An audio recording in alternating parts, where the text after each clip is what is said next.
ஹைதராபாத்தில் குடும்பத்துடன் திரைப்படம் பார்க்க சென்ற பெண் கூட்ட நெரிசலில் சிக்கி பலியான சம்பவம் சோகத்தை ஏற்படுத்தியுள்ளது. அவரது மகன் காயத்துடன் மீட்கப்பட்டு மருத்துவமனையில் அனுமதிக்கப்பட்டுள்ளான். நடிகர் அல்லு அர்ஜுன் கதாநாயகனாக நடித்திருக்கும் புஷ்பா 2 திரைப்படம் தெலுங்கானா, ஆந்திரா ஆகிய மாநிலங்களில் திரைக்கு வந்தது. இதனை பார்க்க ஹைதராபாத்தின் தில்குஷ் நகரைச் சேர்ந்த ரேவதி தனது கணவர் மற்றும் 2 குழந்தைகளுடன் தியேட்டருக்கு சென்றார். அப்போது நடிகர் அல்லு அர்ஜுனும் அங்கு வந்த நிலையில் திடீரென ஏற்பட்ட கூட்ட நெரிசலில் ரேவதி மற்றும் அவரது மகன் ஸ்ரீதேஜா ஆகியோர் சிக்கி மயங்கி விழுந்தனர்.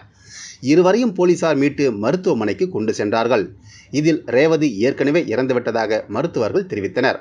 மகன் ஸ்ரீதேஜாவுக்கு தீவிர சிகிச்சை அளிக்கப்பட்டது.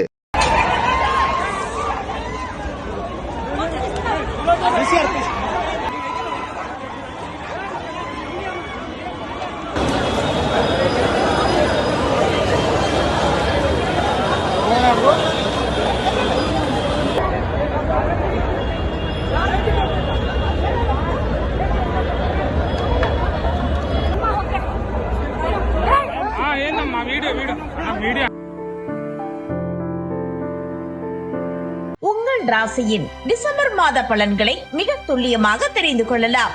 மயிலாடுதுறை வளைகுடியில் வழங்குபவர் RK பானு.